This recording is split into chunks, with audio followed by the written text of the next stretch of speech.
Midnight has a voice, and you've chosen to listen. Welcome, my midnight listeners. Here, we wander through abandoned halls, touch cursed objects, and open doors that should stay locked. Each story is a descent into shadows, into whispers, into the things you were never meant to hear. You didn't find this channel by accident.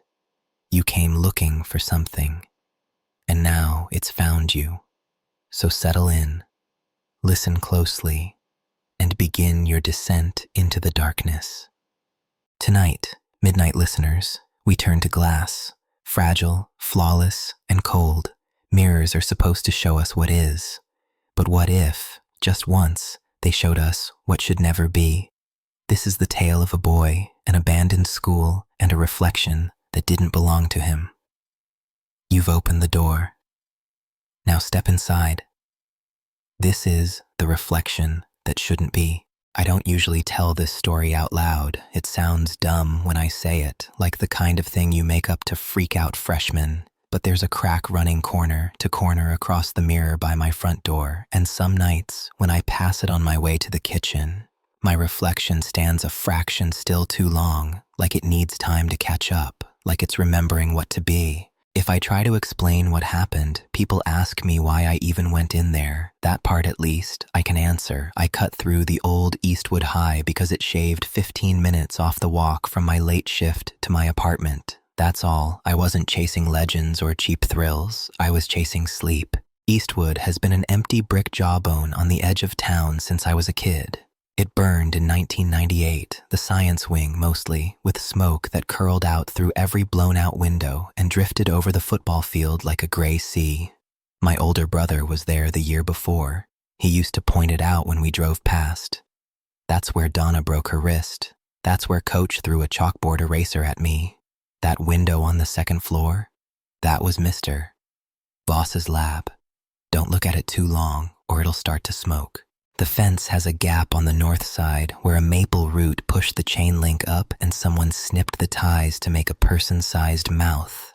I've slipped through it a dozen times, usually around 10 or 11 at night, and the first step inside always feels like you've opened a walk-in freezer. It leaches the heat from your face and your hands in one breath. That night, the sky had settled into that glowless, late fall purple that swallows the tops of trees. Damp leaves turned the sidewalks slick. The lot was broken into plates of concrete and creeping weeds. Far away, traffic hissed. Up close, the wind teased at a loose length of gutter and made it tap-tap against the brick like something impatient inside. The main doors had been chained a long time ago and then kicked in later. They yawned open like a surprised mouth. Inside, the lobby smelled like old smoke and wet plaster and gym mats. The mural on the far wall, an eagle swooping over a cartoon mountain range, had been ruined with graffiti and a charcoal smear that lifted off the wall if you brushed it. My breath fogged the air. Every stomp of my boots echoed too big for the space. I was halfway to the long corridor that led to the back exit when I saw the first weird thing. A full-length mirror stood propped against a row of dented lockers. It looked brand new, not clean, new. The frame was plain brushed metal. The glass had that showroom brightness that catches the tiniest shred of light and makes it flare. In a place full of shredded posters and burns and black rainwater, the mirror looked like it had been carefully delivered and set down just so, like a gift no one wanted to take responsibility for. "Who brings that in here?" I said, because apparently I talk to empty buildings when I'm nervous. My voice came back from down the hall, turned around, and came back again from the stairwell. I told myself somebody was filming a music video or a ghost hunting thing. People climb cranes and rooftops and bridges for less. I went to keep walking. I didn't want to look at it. There are some things your eyes understand before your brain does. Like when you see a dog in the road and you know from the angle of its ears it's about to bolt. Something was off in the way the mirror held the hallway behind it. It was almost too deep, like the school had stretched into the glass and become an inches-thick ocean of lockers and fluorescent fixtures that went down forever. I didn't want to look, but I did. I glanced up as I drew level with the mirror, and that was when I realized my reflection wasn't moving. I froze. My body did. My reflection didn't. It stood at the angle I had been a second earlier, mid-step. It should have matched me. That's what mirrors are for. But it hung there, like a paused video while I stared. Then, smoothly, as if it had just remembered, it slid forward, caught up, and snapped into place with me. The sound in the hallway changed, a soft pressure shift like being in a car when you drive through a tunnel. I took 2 more steps past the mirror, then pivoted back to face it. My heart thumped twice too hard. The mirror gave me a second-long lag before it turned. I laughed, couldn't help it. The laugh came out high and thin and not particularly amused. "Cool trick," I said, showing my empty hands to the mirror like a stage magician. Wind hissed down the hall and lifted a paper corner off the bulletin board and let it slap back again. My reflection didn't laugh with me. It didn't move its mouth at all.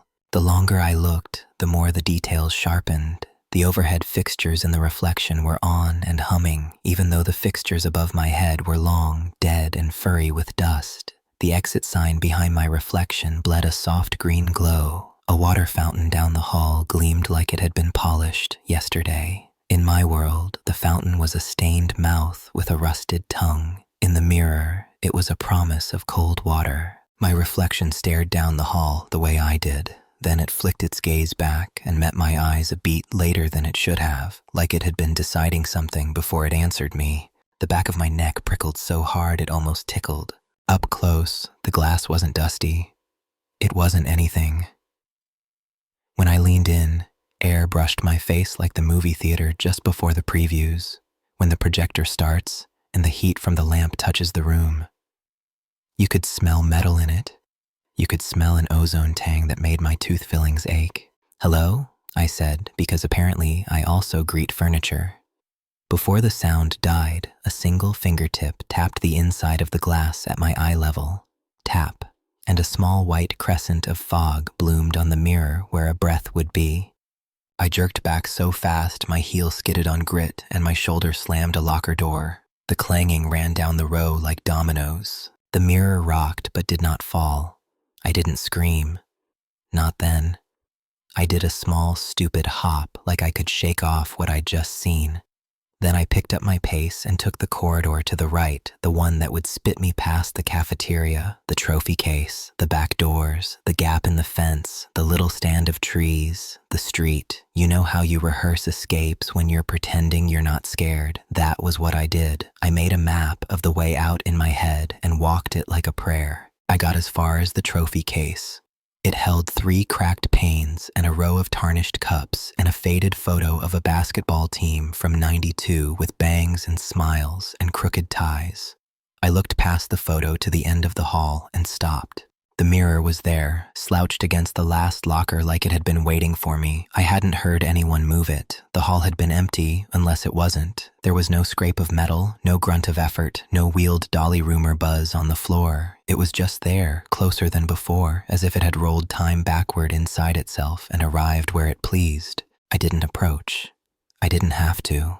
Even at a distance, I could see my reflection standing very still inside it. The fixtures in there were lit again. They buzzed. A paper airplane drifted lazily down the mirror hall, folded in a way I remembered from Mr. Voss's class when we'd timed glides to see who could keep one in the air the longest. My reflection lifted its hand. So did I. I wanted to see how bad the lag was. I rose my fingers and spread them. In the mirror, my other self did the same, late by a second and a half. Not enough to blame on panic, unless the mirror was panicking too.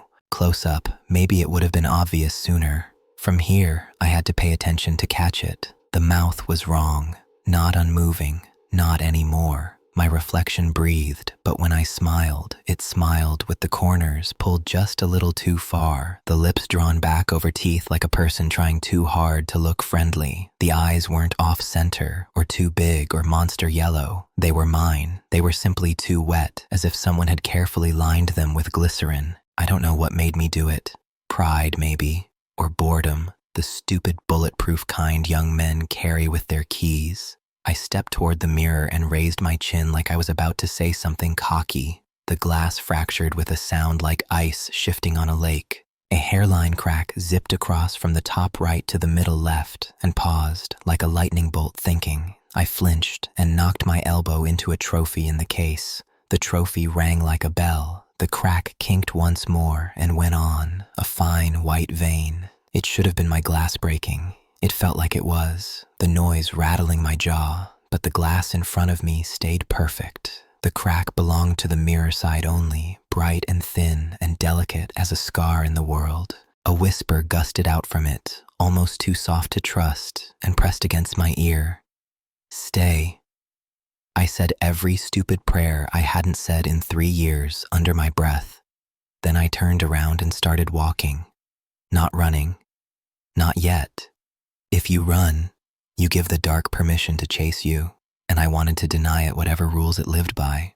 I walked past the cafeteria. Chairs were upended on tables, some long fallen to the floor, and skidded to rest against other legs like lovers. I walked past the gym, where a board had fallen in and let a pillar of rain through. It drummed the floor in a lonely circle of shine. At the back, the double doors wore a chain with a lock the size of a child's head.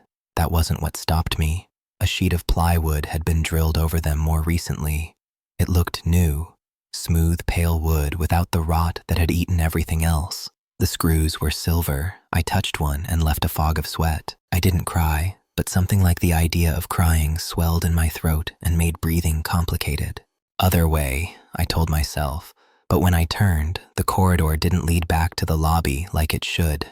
The map I had walked in my head didn't match the walls anymore. The school had made a knot of itself. Hallways redoubled, trying doors connected to closets that turned into stairwells that led to the same hall I started in. Somewhere, a locker door banged shut, and then another answered it 2 seconds later like an echo arriving late. I didn't run until the first loud thing happened. You always forgive yourself the run when there's a bang.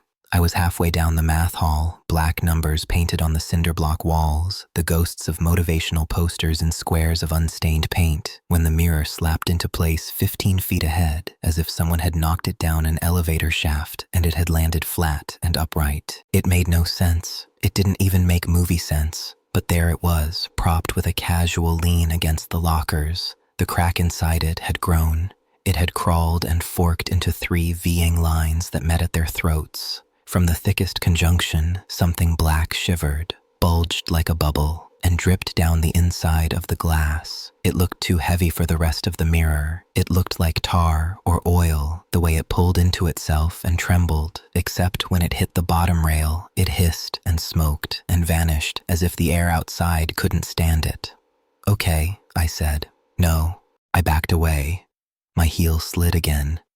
My hand came down on a pile of stapled paper packets. I recognized the worksheet. I'd done it once. Quadratic equations, the ones where you cancel the square root and pray you didn't miss a negative sign.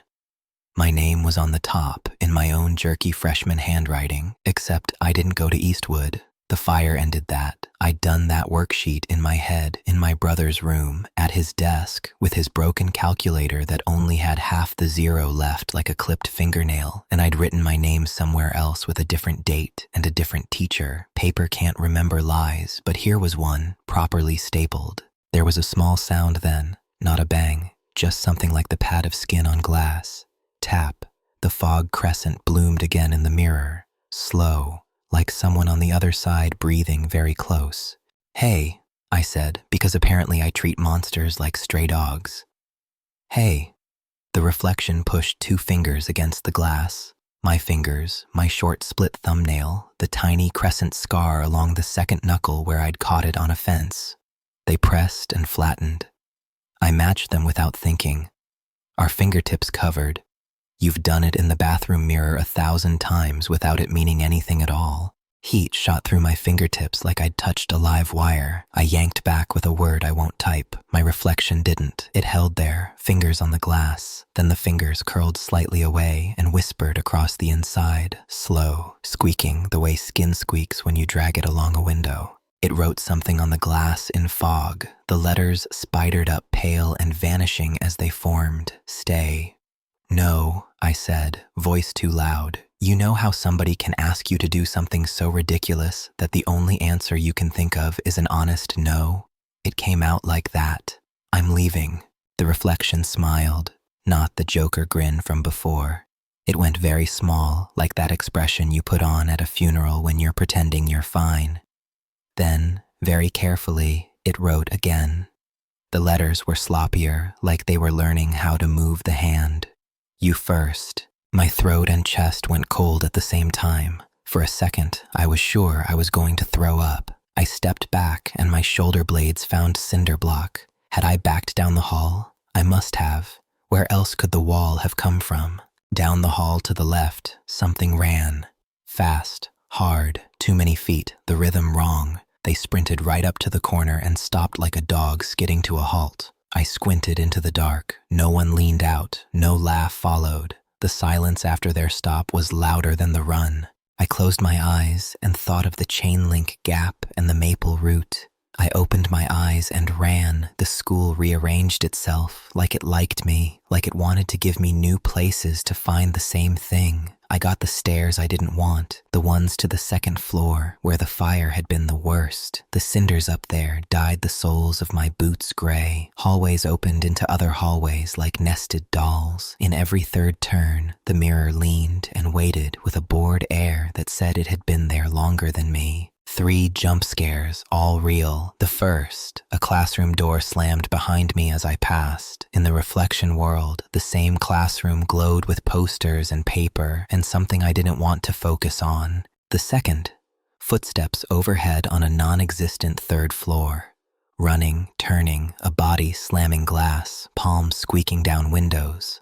The third, a fire alarm stuttered once and died, as if it had tried to remember its purpose after 27 years and decided there was no point.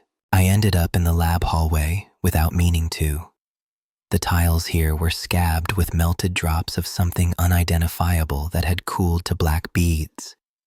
The air tasted like a struck match. Through the door with the smoked glass lay B212. A shape moved in the mirror world, the quick dip of a head, the swinging of a ponytail. I saw it without meaning to when the mirror, of course it was the mirror, materialized against the opposite wall, angled so it could see into the room I couldn't. A girl in the reflection sat on a stool at a lab bench. She wore a green and gold windbreaker with the eagle on the back and the sleeves pushed to her elbows. She was no one I recognized, and exactly the kind of person I should recognize if I'd gone there, if the world inside the glass was the world where the fire never happened. She held a handheld mirror, a small oval thing with a black handle. She breathed on it and wrote something with her finger and smiled, and when she lifted her eyes, she looked straight at me, not my other self, but me, and she shook her head very slightly, a warning, a please. Then her expression buckled like a photograph heated too long, and a wave of black heat rolled behind her. The reflection blanked to a glare that hurt. I stumbled backward and hit the real lab's door. The smoked glass rattled, the door handle turned under my hand, then gave. The room inside smelled like sour water and melted plastic.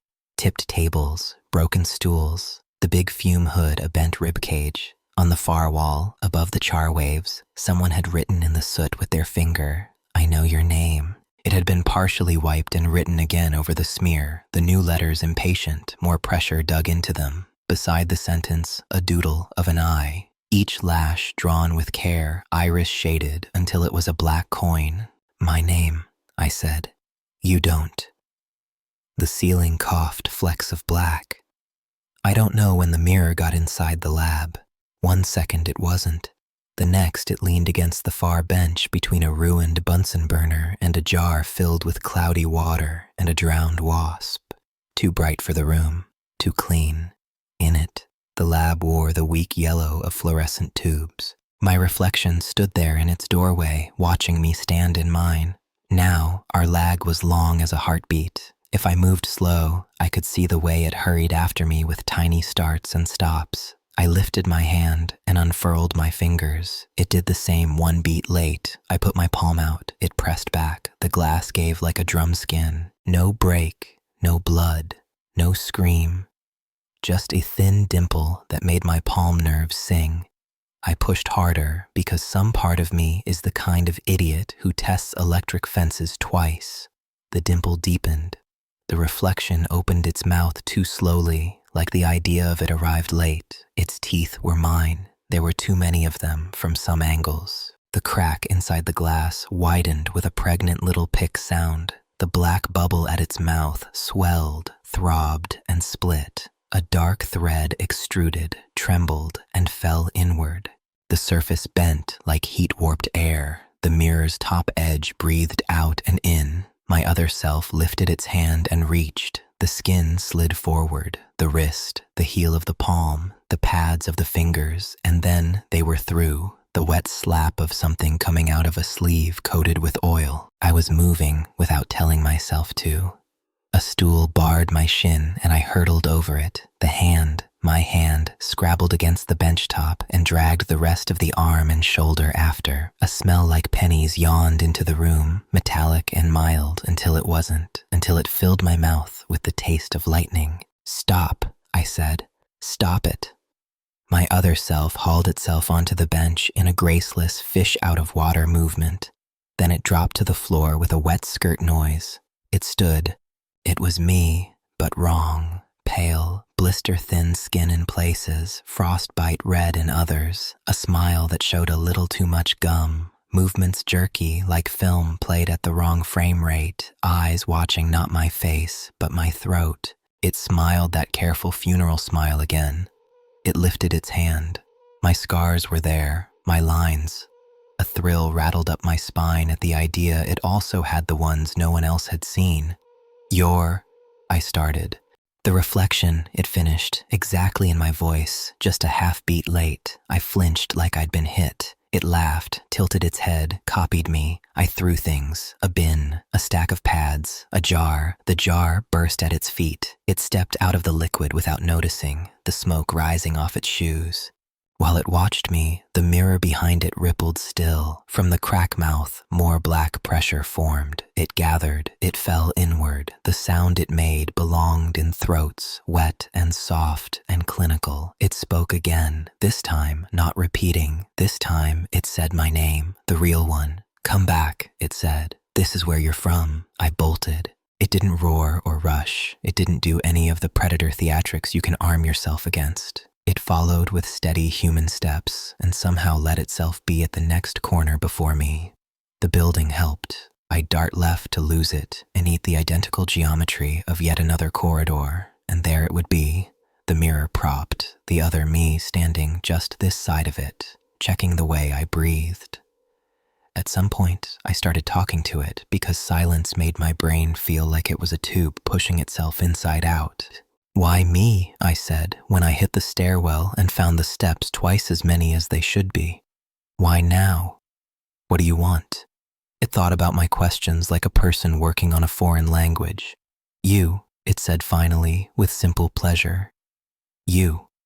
I reached the lobby again. Miracle, mistake. The mural eagle looked more like a vulture in the failure light. The main doors were still chained, and the plywood over the back exit was still smooth. But here, at least, there was the outside air tasting like damp leaves, the night beyond the yawning door, like a bruise fading at the edges. I calculated what I could break. I could break a small part of my hand and a medium part of the door. Then something else shifted. Not the glass. The silence. The building drew one long, soft breath in and held it, like a child hiding under a blanket with a giggle pinned in their chest. I turned. The mirror stood in the middle of the lobby now, not leaning, unpropped, balanced on its thin bottom frame. That should have been impossible. It held still like a posing animal. I grabbed the nearest chair, a light plastic thing that felt like a foam prop, and hurled it. It left my hands serious and bright. It hit the mirror. It should have blown through. Instead, where it struck, the glass sank and warped, and then the chair vaulted backward as if flung by a trampoline. It smashed into the mural and took the eagle's head with it. White plaster dust exploded like cheap fog. I threw a trash can. Same. A trophy case door. Same. The mirror swallowed force and spit it back at the room, bored after the second try. It centered itself delicately on the floor, squared to me. "Come back," it said again, and I realized with a rabbit's sudden clarity that back meant in. Some animal part of me that has been asleep since I learned to hold a fork woke up and took charge. Out. Out is the only direction. There was a narrow service hallway off the lobby I'd never taken, a gray door with a black thumbplate and a handmade sign that said custodial in tidy block letters. I hit the thumbplate. It stuck. I ground my shoulder into it, and something inside the frame screamed and gave. The door opened onto darkness with a smell like mops and time. Behind me, the mirror tilted, not far, just enough to begin a fall. It took a polite breath and seemed to make up its mind to do it. I plunged into the hallway and slammed the door and ran. No windows, pipes overhead, fluorescent bulbs unlit and gummy with dust. My phone's flashlight was a pale thumb in my hand. The cone of light jittered with my breath. I passed a stack of buckets, a soft mountain of paper towels, some sandbags in a collapsed pile. The corridor made 2 right turns when the building outside had no room for such generosity. Water dripped somewhere with the cadence of a second heart. A final door at the end wore a red panic bar and exit painted in an unstoppable font. I hit the bar with both hands and both knees, and my whole desire, cold night peeled open and slid over my face. Air that hadn't touched the inside of a school in a decade sat heavy on my tongue. I fell onto wet grass. I got up and ran with the dumb single-mindedness of a deer who has decided the forest will either take it or not, but it will do its part by leaving.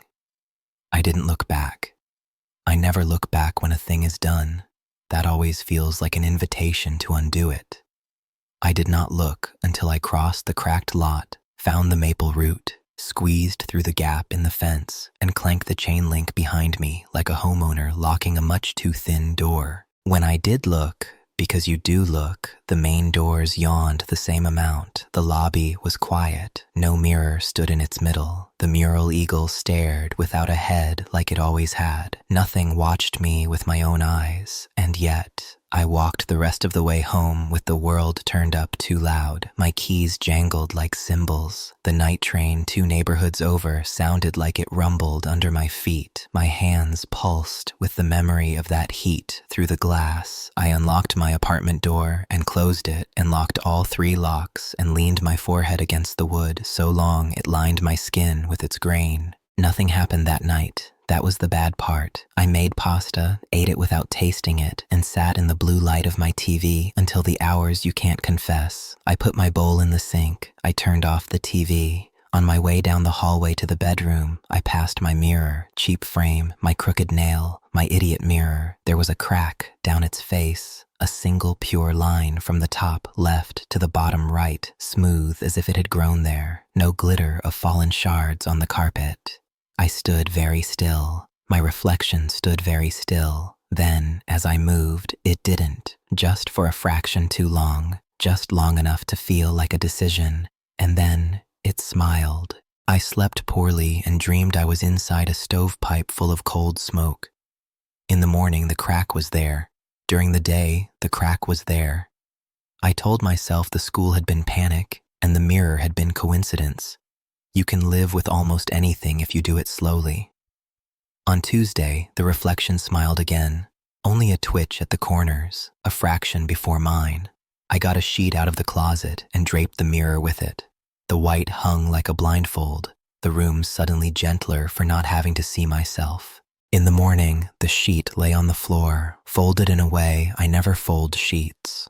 Not a ghostly flourish, just a tidy effort. On the glass, foggy ovals bloomed where hands would be, 2 side by side, one slightly lower, like a child stood there with me. I took a picture with my phone because the brain is a mutineer. In the photo, the crack was there, and I was there, and the hall was itself. But if you zoomed until the pixels broke, my eyes in the picture were looking slightly off, while my real eyes looked straight on. The pupil held a tiny white spangle where the reflection of my phone should have been. It had the shape of a lab ceiling fixture. I stopped brushing my teeth in the hall. I did it over the kitchen sink, staring at the alley, at its hurricane of cigarette butts and leaves. I trained myself not to glance at black screens and window glass. Still, I'd catch the mirror in the back of a spoon or the blink between apps. Me and the crack bent like grief. The girl from the lab walked through my dreams, not dramatic. Once she stood behind me in line at the coffee place, and I didn't know until I turned. And there she was with the windbreaker and the careful mouth and the little handheld mirror. Once she sat at my kitchen table while I hunted a missing fork and said very distinctly, "You didn't come from there." It did. I read the old fire articles, 5 paragraphs, a teacher with burned hands, a janitor with smoke-damaged lungs, no students listed, no deaths named. The rumor I'd built my fear around had nothing to sit on, which somehow made the idea of a thing without a body more sensible. Whispers returned, felt more than heard, like a pressure change. Ordinary words that you can pretend are pipes. My name, stay, come back, and sometimes now like a loved one in a hospital says it to God. One evening, carrying laundry, I glanced because you can't stop glancing forever. My reflection lifted its hand and tapped the inside of the glass. Tap, and wrote with fog, "You do it." "What?" I asked the mirror. My voice sounded rented. It smiled the small funeral smile and wrote, "Let me." I wanted it over, wanted the clockwork of my day back, wanted to be stupid again. The quickest way through a story is through its mouth. I pressed my palm to the crack.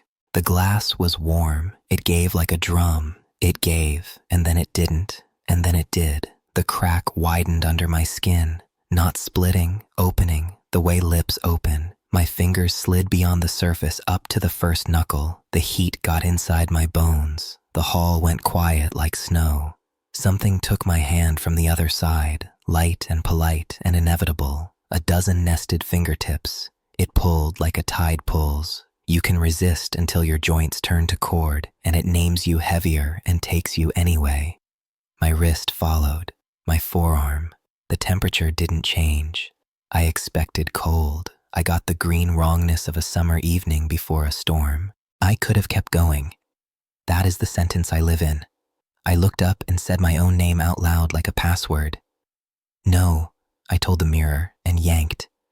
It didn't fight. That was worse. It let me go a slow inch at a time, like a mother letting a toddler down a stair.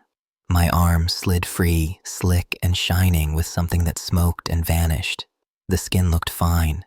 When I flexed my fingers, there was a fraction of a fraction delay before they obeyed, as if a stage manager had to cue them. I covered the mirror with the sheet again and nailed the sheet to the wall. In the morning, the sheet was off. The nails were in the wall, bent, the sheet folded. Fog prints on the inside. 2 hands again, the smaller lower. I bought a new mirror and hung it in the bedroom. The hallway glass stayed, a tuna can in a shark's mouth. Sometimes there are damp footprints from the hall to the front door, too small to be mine. When I open the door, there's a smudge on the outside knob, like a breath on cold metal, as if something stood in my hall and looked out through the peephole. At 3:27 one night, my phone buzzed and woke me. I went for water and faced the new mirror with the dumb bravery of a gymnast on the beam. I saw only myself, wrong hair, wrong face, sleep-dull eyes. Then, right beside my shoulder in the reflection, another shoulder lifted a fraction late, left-handed where I am right. I turned. The room was plain and smelled like night. The mirror showed what it showed. I turned. The room was plain and smelled like night. The mirror showed what it showed. This is how I live now. I walk a little too loudly so the silence doesn't practice its lines. I keep a hammer in the hallway like a prayer. When I pass the old mirror before bed, I murmur the last sentence that still feels like mine. "No," I say, like a password. "No." And behind the glass, very faintly, a mouth speaking in a room across the hall with the door closed answers me in my exact cadence, a fraction late, soon. You've listened beyond midnight and survived this story. But the dark is always hungry, and it takes more than one to feed it. Like this video, subscribe and ring the bell to awaken more haunted stories like this one. Until then, my midnight listeners, keep listening and keep descending into the darkness.